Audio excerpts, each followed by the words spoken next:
Hello दोस्तों, मैं हूं अमित। आप सभी का अपने YouTube चैनल सक्सेस अब एकेडमी पर स्वागत करता हूं। आज की क्लास में हम लोग सामाजिक धार्मिक सुधार आंदोलन यानी कि ब्रह्म समाज की स्थापना के बारे में और ब्रह्म समाज से जुड़े हुए जितने भी प्रश्न हमारे एग्जाम्स में बनते हैं उन सभी के बारे में पढ़ने वाले हैं। तो चलिए आज की क्लास को स्टार्ट करते हैं बिना टाइम गंवाते हुए। हम लोग यहाँ पे जो चीज़ें पढ़ेंगे वो दो तरीके से पढ़ेंगे। पहली बात तो ये है कि ब्रह्म समाज के बारे में हमें जो चीज़ रिटन में फॉर्म होंगी वो हम रिटन में भी पढ़ेंगे। उसके अलावा चीज़ों को अच्छे से याद करने के लिए हमें स्ट्रक्चर वाइज भी पढ़ना है, तो आपको स्ट्रक्चर वाइज भी यहाँ पे पढ़ाया जाएगा।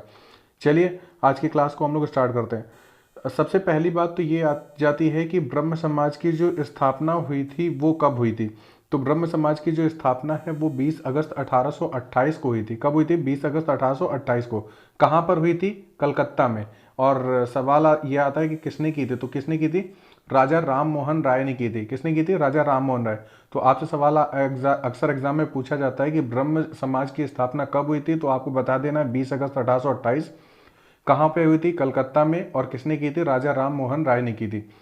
ब्रह्म समाज स्थापित करने का मुख्य उद्देश्य हिंदू समाज में फैली विभिन्न बुराइयां कौन कौन सी, जैसे कि सती प्रथा होता है, जातिवाद है, अस्पृश्यता है, बहुविवाह है आदि का उन्मूलन करना। मतलब यह है कि इनको समाप्त करना। तो ब्रह्म समाज की जो स्थापना हुई थी वो सिर्फ और सिर्फ इस चीज को सोच के की गई थी कि जैसे कि हमारे समाज में सती प्रथा था, तो सती प्रथा इस वक्त तो है नहीं, लेकिन जब विलियम बेंटिक वगैरह थे 1828 के शासनकाल में, तो वहां पर सती प्रथा है, जातिवाद है, ये सारी चीजें बहुत ही ज्यादा फैली हुई थी। तो इन चीजों को रोकने के लिए राजा राम मोहन राय ने कुछ प्रयास किए थे। आगे देखो इसी में दिया गया है कि इन्हीं के प्रयासों से, मतलब किसके प्रयासों से? राजा राम मोहन राय और ब्रह्म समाज के प्रयासों से लॉर्ड विलियम बेंटिक ने 1829 में एक कानून बनाकर सती प्रथा को प्रतिबंधित कर दिया। तो सबसे पहली बात यहाँ पे यही सवाल उठता है कि 1829 में सती प्रथा को प्रतिबंधित किया था। किसने किया था? लॉर्ड विलियम बेंटिक ने किया था। किसने किया है? लॉर्ड विलियम बेंटिक ने। तो यहां से आपसे सवाल पूछा जाता है। एक चीज और ध्यान रखिएगा, सती प्रथा का जो सबसे पहली बार कानून बनाया गया था वो अकबर के शासनकाल में बनाया गया था।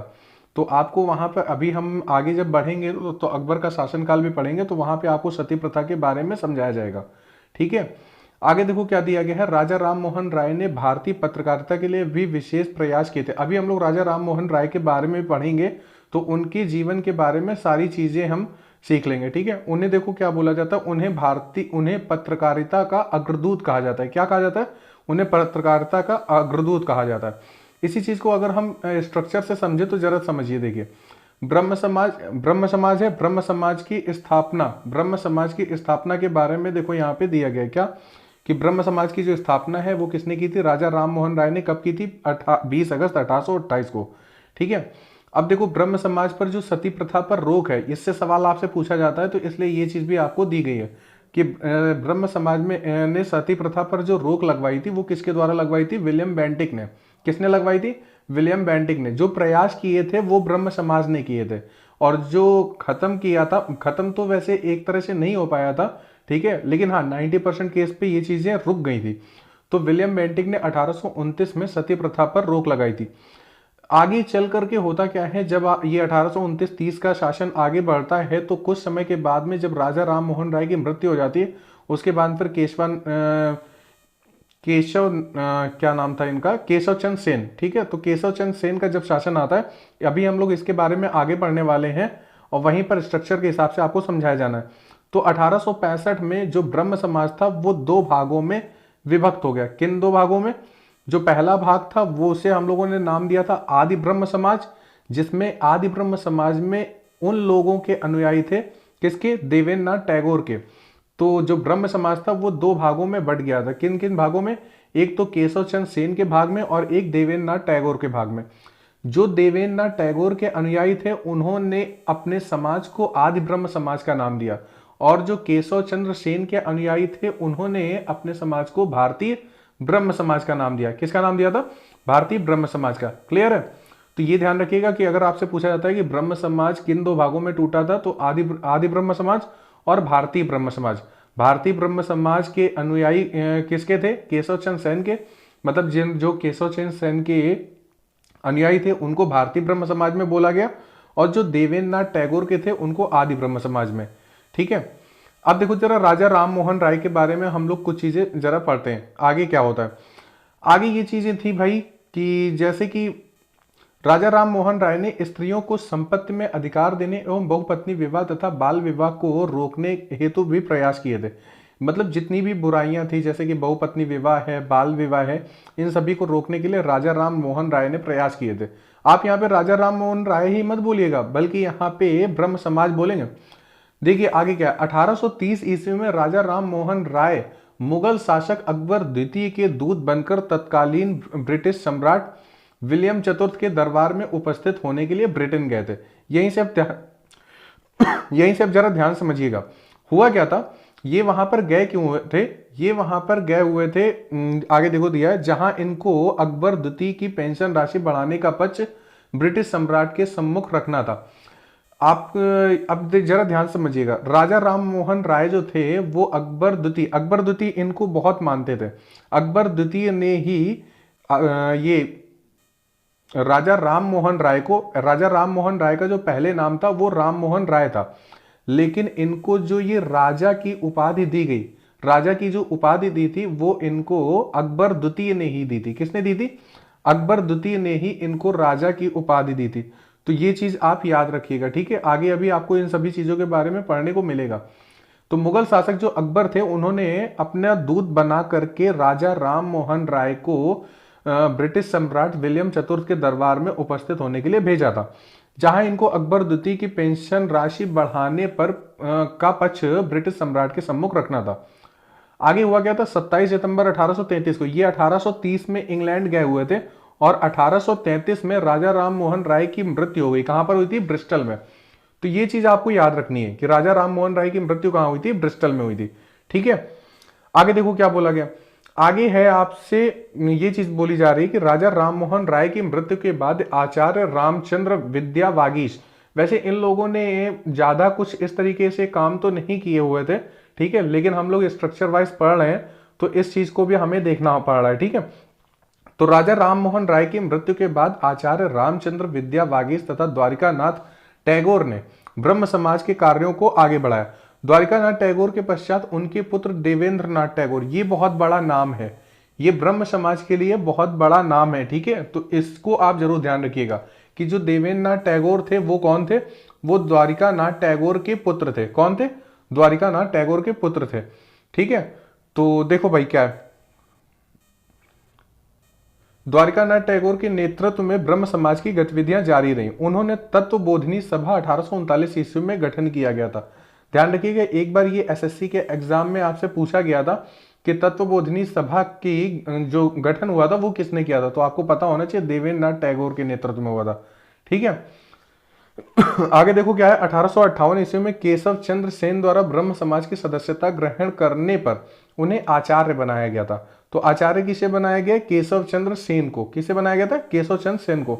केशव चंद्र सेन के बारे में हमें बहुत कुछ पढ़ना है, क्योंकि कि जो यहाँ पे आपने अभी अभी देखा है कि जो ब्रह्म समाज जो दो भागों में डिस्ट्रीब्यूट हुआ, तो दो भागों में टूटा था, वो सिर्फ और सिर्फ केशव चंद्र सेन और देवेंद्रनाथ टैगोर के कारण ही टूटा हुआ था। ठीक है, तो अभी हम लोग इसके बारे में आगे पढ़ेंगे, लेकिन उससे पहले हम जरा राजा राम मोहन राय के बारे में जान लेते हैं, क्योंकि एग्जाम में राजा राम मोहन राय से रिलेटेड बहुत सारे प्रश्न पूछे जाते हैं। तो देखिए राजा राम मोहन राय के बारे में, राजा राम मोहन राय का जो जन्म हुआ था वो 22 मई 1774 को हुगली, जो कि बंगाल में, कहां पे है? बंगाल में हुआ था। इनकी शिक्षा पटना एवं बनारस में हुई थी। ये बात ठीक है भाई। राजा राम मोहन राय को अरबी, फारसी, संस्कृत, लैटिन, यूनानी, मतलब अप्रोक्सीमेट सभी भाषाओं का उनको ज्ञान था। अंग्रेजी तथा हिब्रू आदि पाश्चात्य भाषाओं का अच्छा ज्ञान था। इन्होंने जॉन डिग्बी के दीवान के रूप में कंपनी में कुछ समय तक कार्य किया था। ओके, वही ब्रिटिश ईस्ट इंडिया कंपनी की बात कर रहे हैं। राजा राम मोहन राय को भारतीय पुनर्जागरण का अग्रदूत माना जाता है। किसका? भारतीय पुनर्जागरण का अग्रदूत माना जाता है। अब जरा यहां से देखिए, यहां से अब इंपॉर्टेंट क्वेश्चन शुरू हुए। सुभाष चंद्र बोस ने राजा राम मोहन राय को युगदूत कहा था। मतलब युगदूत की जो उपाधि दी गई थी वो किसने दी थी? सुभाष चंद्र बोस ने। ये आपसे सवाल पूछा जाता है कि राजा राम मोहन राय को युगदूत की उपाधि किसने दी थी, तो आपको पता होना चाहिए किसने दी थी? सुभाष चंद्र बोस ने दी थी। आगे देखो, राजा राम मोहन राय को राजा की उपाधि, तो आपको अभी अभी बताया राजा राम मोहन को जो राजा की उपाधि दी गई थी वो मुगल शासक अकबर द्वितीय ने दी थी। किसने दी थी? मुगल शासक अकबर द्वितीय ने दी थी। ओके ना। अब देखो भाई आगे क्या है, राजा राम मोहन राय के द्वारा कुछ किताबें भी लिखी गई थी, कुछ पुस्तकें भी लिखी गई थी। उनमें से जो पहली है वो कौन सी है? तुहफत उल मुवाहिदीन, और दूसरी जो है वो है गिफ्ट टू मोनोथिस्ट, तथा जो तीसरी थी वो थी द परसेप्ट्स ऑफ जीसस। राजा राम मोहन राय के द्वारा ही लिखित ये पुस्तकें हैं। ओके ना। इसके अलावा भी इन्होंने क्या किया था, देखो जो बंगाल की पत्रिका थी एक संवाद कौमुदी, ये बहुत जानी मानी पत्रिका है, अक्सर एग्जाम में सवाल आता है कि राजा राम मोहन राय ने किस बंगाली पत्रिका का संपादन किया था। तो आपको पता होना चाहिए कि किसका संपादन किया था? संवाद कौमुदी का। आगे देखो, एकेश्वर मतवाद होने का प्रचार करने हेतु तो राजा राम मोहन राय ने 1814 में आत्मीय सभा का गठन किया था। अभी आगे हम स्ट्रक्चर पढ़ेंगे तो वहां पे ये सारी चीजें क्लियर हो जाएंगी, ठीक है। उससे पहले हम लोग पढ़ लेते हैं ताकि स्ट्रक्चर हमें अच्छे से समझ में आ जाए। तो 1814 ईस्वी में आत्मीय सभा का गठन किया था, किसने? राजा राम मोहन राय ने किया था। फिर 1825 में देखो वेदांत कॉलेज की स्थापना की थी। जो वेदांत कॉलेज है ये आपका कलकत्ता में ही है। कहां पे है? कलकत्ता में। तो 1825 ईस्वी में वेदांत कॉलेज की स्थापना भी राजा राम मोहन राय के द्वारा की जाती है। फिर 1825 से पहले 1817 में, तो 1817 में कलकत्ता में हिंदू कॉलेज की स्थापना की गई। ध्यान रखना, हिंदू कॉलेज है, हिंदू विश्वविद्यालय नहीं है, ठीक है। हिंदू कॉलेज की स्थापना राजा राम मोहन राय एवं डेविड हेयर ने की थी। किसने? तो ध्यान रखिएगा, आप जब कभी भी इसको पढ़ें तो राजा राम मोहन राय के साथ में हिंदू कॉलेज के लिए डेविड हेयर को भी आप जोड़ लेंगे। ओके। आगे देखो क्या है, इन्होंने 1822 में फारसी भाषा में मिरात उल अखबार तथा अंग्रेजी में ब्रह्मनिकल मैगजीन का प्रकाशन किया था। ओके। फिर देखो क्या है, 1823 में राजा राम मोहन राय ने ब्रह्म समाज की स्थापना से पहले कलकत्ता यूनिटेरियन सोसाइटी की स्थापना की थी। तो कलकत्ता यूनिटेरियन सोसाइटी की स्थापना कब की गई थी? कलकत्ता यूनिटेरियन सोसाइटी की स्थापना 1823 में की गई थी। क्लियर है। आगे देखो क्या है, सुभाष चंद्र बोस ने राजा राम मोहन राय को युगदूत की उपाधि दी थी, ये हम आपको पहले ही बता चुके हैं। अब जरा देखते हैं स्ट्रक्चर के हिसाब से, ठीक है। अपना पेन एक कोई सेलेक्ट कर लेते हैं, ठीक है, अच्छा सा। उसके बाद फिर आपको आगे समझाते हैं। देखिए है क्या, ये जो राजा राम मोहन राय हैं, ठीक है, इधर की तरफ इनका जन्म दिया गया कि जन्म कब हुआ था? 22 मई सन 1774 को। कहां पर? हुबली में। और ये देखो इनकी मृत्यु दी गई है, कब हुई थी? 1833 में ब्रिस्टल में। ये जो स्ट्रक्चर है ये कम से कम आपको 3 बार बनाना है। ये जो स्ट्रक्चर है ये कम से कम आपको 3 बार बनाना है। सबसे पहले आप क्या करेंगे? राजा राम मोहन राय नाम लिख करके जन्म और मृत्यु लिखोगे। इनका जो जन्म हुआ था वो कोलकाता में हुआ था, और जो मृत्यु हुई थी वो कहां हुई थी? इंग्लैंड में हुई थी, ठीक है। आगे देखो, इनको 2 उपाधियां मिली थी। इनको क्या था? 2 उपाधियां मिली थी। तो देखो पहली जो उपाधि है वो सुभाष चंद्र बोस ने दी थी, कौन सी? युगदूत की। और जो दूसरी उपाधि है वो अकबर ने दी थी। दूसरी जो उपाधि है वो किसने दी थी? अकबर ने दी थी। तो ये आप जरूर ध्यान रखिएगा, सुभाष चंद्र बोस ने एक पहली उपाधि कौन सी दी थी? युगदूत की। और जो दूसरी उपाधि दी गई थी वो किसने? अकबर द्वितीय राजा ने दी थी। कि कौन सी उपाधि? राजा की। क्लियर है, इतनी बात समझ में आ गई है। अब देखिए जरा, इनकी यहाँ पे 3 पुस्तकें दी गई, जहां जहां से सवाल पूछा जाता है सिर्फ और सिर्फ उन चीजों को उठाया गया है। राजा राम मोहन राय के द्वारा 3 पुस्तकें जो लिखी गई थी उनमें से कौन कौन सी थी? पहली है तुहफत उल मुवाहिदीन, दूसरी है गिफ्ट टू मोनोथिस्ट, तीसरी है द परसेप्ट्स ऑफ जीसस। आप 2-3 बार लिखोगे ये खुद ब खुद क्लियर हो जाएगा। कंफर्म है। अगला देखो आगे क्या है, आगे है 1814 की बात। तो देखो 1814 में उन्होंने आत्मीय सभा का गठन किया था। किसका किया था? आत्मीय सभा का गठन किया था। और इधर जरा ऊपर भी इसको जरा देख लेना, आपसे सवाल यहां पर अक्सर एग्जाम में पूछा जाता है कि जो संपादन है राजा राम मोहन राय ने कौन सी पुस्तक का संपादन किया था। तो ये ध्यान रखिएगा कि कौन सी पुस्तक का संपादन किया था? संवाद कौमुदी। और ये जो संवाद कौमुदी है वो एक बंगाली पत्रिका है। कौन सी पत्रिका है? बंगाली पत्रिका है। तो इस चीज को आप हमेशा के लिए ध्यान रखिए।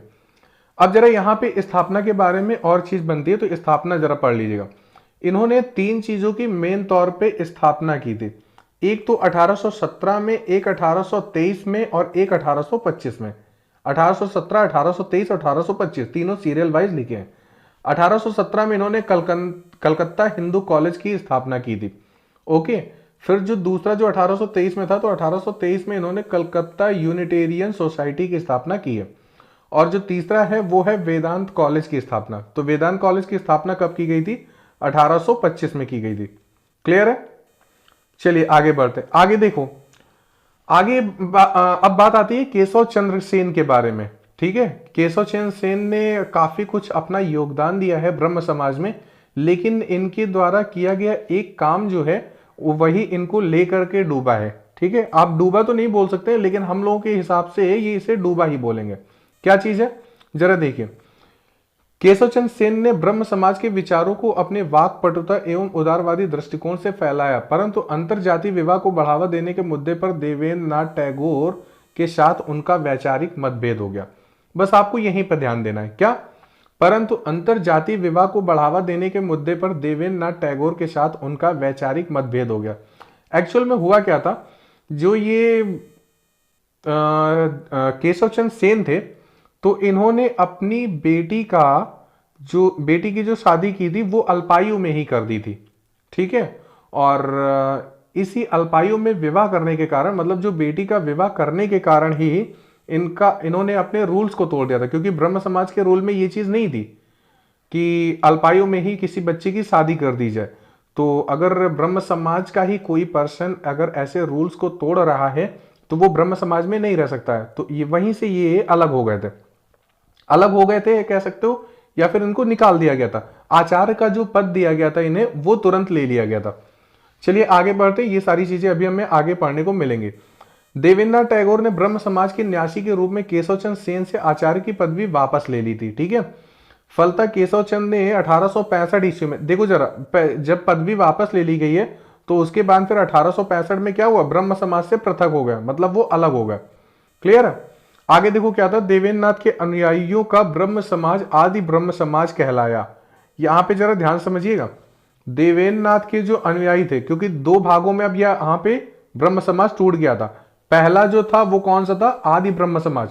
तो आदि ब्रह्म समाज को हमने क्या नाम दिया है? किसके अनुयायी थे वहां पे? देवेंद्र नाथ के अनुयायी थे। और आगे क्या है, जबकि केशव चंद्र सेन के नेतृत्व वाले, किसके? केशव चंद्र सेन के नेतृत्व वाले ब्रह्म समाज को भारतीय ब्रह्म समाज कहा गया है। केशव चंद्र ने सामाजिक सुधारों में गति लाने के लिए इंडियन रिफॉर्म एसोसिएशन की स्थापना की। किसकी? इंडियन रिफॉर्म एसोसिएशन की। तो इसे एक जरा सवाल ये यहां पे बना लेना, ठीक है, कभी एग्जाम में पूछा जा सकता है कि केशव चंद्र सेन ने सामाजिक सुधारों में गति लाने के लिए किस एसोसिएशन की स्थापना की? तो आपको पता होना चाहिए, इंडियन रिफॉर्म एसोसिएशन की स्थापना की, तथा सरकार से अनुरोध करके ब्रह्म विवाह अधिनियम को कानूनी रूप देने के लिए राजी कर दिया। ठीक है, तो इसके लिए इनको जाना जाता है। काम इन्होंने अच्छे ही किए हैं, लेकिन इनके द्वारा किया गया एक काम इनको ब्रह्म समाज से अलग कर देता है।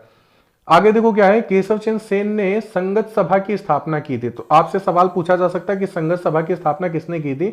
आपको पता होना चाहिए था, केशव चंद्र सेन ने की थी।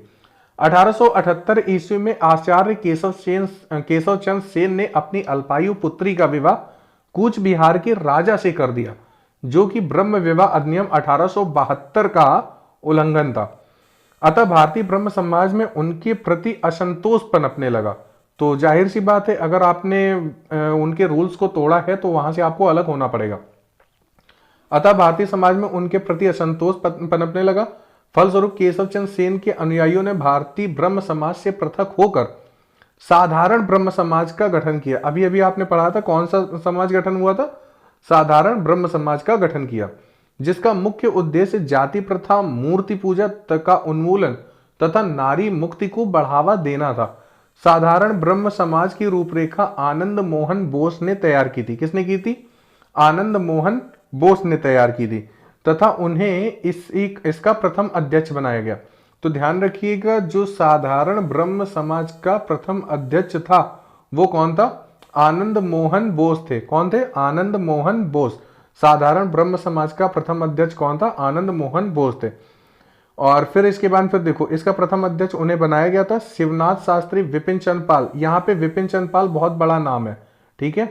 जो कि 1858 की क्रांति से भी जुड़े हुए थे। तो विपिन चंद पाल जो थे वो साधारण ब्रह्म समाज से जुड़े हुए थे। किससे? साधारण ब्रह्म समाज से। ठीक है।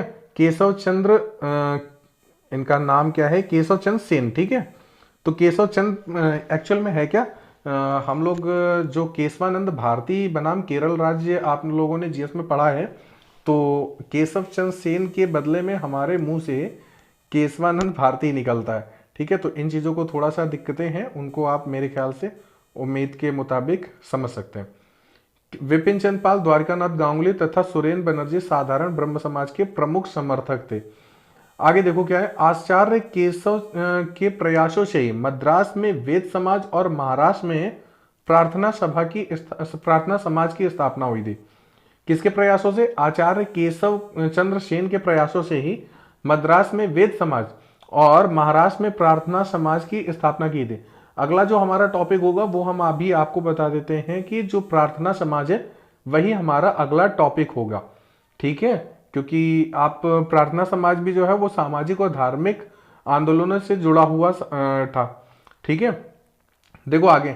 1861 ईस्वी में केशव चंद्र सेन ने इंडियन मिरर नामक पत्र का प्रकाशन किया था। यहाँ पे केशव चंद्र सेन के बारे में भी आप लोग लिख लीजिए, क्योंकि यहाँ से सवाल अक्सर बनते हैं। जो इंडियन मिरर था वो अंग्रेजी का भारत में प्रकाशित होने वाला प्रथम दैनिक अखबार था। तो अब आप समझिए कि इसकी कितनी ज्यादा इंपॉर्टेंस है। क्या? कि जो इंडियन मिरर है, कौन सा? इंडियन मिरर नामक पत्र का जो प्रकाशन था, जो कि कौन सा था? अंग्रेजी का भारत में प्रकाशित होने वाला प्रथम दैनिक अखबार था। तो आपसे सवाल ये चीज पूछा जा सकता है कि अंग्रेजी का भारत में प्रकाशित होने वाला प्रथम दैनिक अखबार कौन सा था? तो फिर आप बताएंगे कौन सा था? Indian mirror. ठीक है। और इसका प्रकाशन किसने किया था? इसका प्रकाशन किया था केशव चंद्र सेन ने। कब किया था? 1861 में। ठीक है। एक ही लाइन से चार चार सवाल टूट रहे हैं। आगे देखो। आगे बोला गया कि केशव चंद्र सेन ने टेबरनेकल ऑफ न्यू डिस्पेंसन 1868 तथा इंडियन रिफॉर्म एसोसिएशन 1870 की स्थापना की थी। अभी अभी आप ऊपर पढ़ के आए हैं कि इंडियन रिफॉर्म एसोसिएशन की जो स्थापना है वो किसने की थी? केशव चंद्र सेन ने। ठीक है। तो इस चीज को आप ध्यान रखिएगा। ओके ना। तो इंडियन रिफॉर्म एसोसिएशन 1870 की स्थापना भी इन्होंने ही की थी। और ब्रह्मवाद ही हिंदूवाद है का नारा जो दिया था वो आदि ब्रह्म समाज ने दिया था। इस चीज को ध्यान रखिएगा।